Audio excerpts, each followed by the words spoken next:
Hi everyone. So today we are going to do the topic of phrasal verbs in continuation of our phrases. So a phrasal verb is a verb that is made up of a main verb together with an adverb or a preposition. Now let's say that this is our verb, so we just need to add an adverb or preposition with it, and that will be known as our phrasal verb. Now, why is it very important in English grammar, if you'll ask, that when we are using a phrasal verb, its meaning is not obvious from the verb. For example, like if there's an example of ran, okay? Now, the meaning of ran means to the past tense of run, that someone is running. But when we say ran into, then now the meaning is not running. Now the meaning is that you met someone. So that's why phrasal verbs are used a lot in our speaking and writing, because they have a different meaning as compared to the normal verb. That's what written over here as well. Their meaning is not obvious from the meaning of individual words themselves, okay? If you separate ran and into, they have very different meanings. Ran means running and into means like entering something or inside something. But when we use them together, the meaning is meet. So that's why phrasal verbs are important, because collectively they become a new phrase and the meaning is very different. Let's look at some examples as well. So first of all, we have she has always looked down on me. Now over here, looked is the verb, down and on are the preposition. Now if I compare them separately, that looked means to look at someone, down means to something which is down, and on means above. But over here, to look down on someone doesn't mean that you are looking down, okay? The separate meaning is not true. The actual meaning is that you think that you are better than someone. Okay, she has always looked down on me means that the girl over here, she's thinking that she's better than me. Okay, fighting broke out among a group of 40 men. Now, broke is the verb and out is the preposition. So, broke out means that there was a fight began among a group of 40 men. Okay, the separate meaning broke and out, they won't be regarded here. Collectively, there will be a new meaning. Alright, next we have I'll see to the animals. Now, see means to look and to is a preposition. So, it doesn't mean that we are just watching the animals. I'll see to the animals mean that I'll take care of them. I'm here for all the animals. Don't put me off, I'm trying to concentrate. Now, over here, put me off means don't distract me, don't disturb me, rather than putting something off. The report spelled out the need for more staff. Now, spelled out doesn't mean that they are telling the spellings of something. The report spelled out means that the report said or indicated that there is a need for new staff.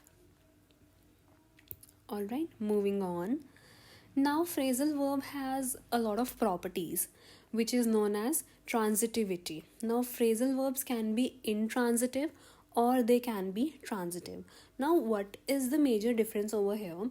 When we regard them as intransitive, it means that no object is there. Okay, for example, we broke up 2 years ago. Now, this broke up means partition or separation, and it's between, it's like in the nouns we do the concrete noun versus abstract noun, right? If there's a concrete thing, then we can see it, it's an object. But if it's abstract, it's like a emotion, feeling, or idea. Similarly, now intransitive verb, now here broke is the verb and up is the preposition. Collectively they are the phrasal verb, right? Now, we broke up 2 years ago. It doesn't have any object, right? We can't see any object. Even if we consider the SVO order, there is no object in this sentence. They set off early to miss the traffic. He pulled up outside the cottage. Pulled up means he stopped.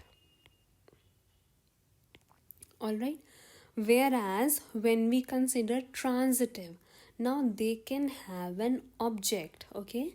The police were called to break up the fight. Now, fight is the concrete object over here which we are referring to.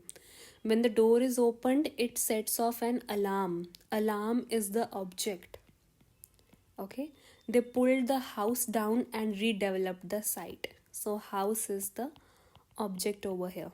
So that's basically intransitive, where no object is there, and transitive, which can have an object. Now the word order is also very essential. Now the verb and adverb elements which make up intransitive phrasal verb are never separated. Now which are the intransitive? The ones which have no object. Okay, they can be emotion, idea, or something that is not concrete. So in those cases, we can't separate them. For example, we broke up 2 years ago. If I ask you that to write broke first and up second, it won't make sense. We broke 2 years ago up. No, it's not making sense. It's not even a phrase. It will not be regarded as a complete sentence. Okay, so this is the case of intransitive phrasal verbs. Now, with transitive, which are the transitive ones which have an object?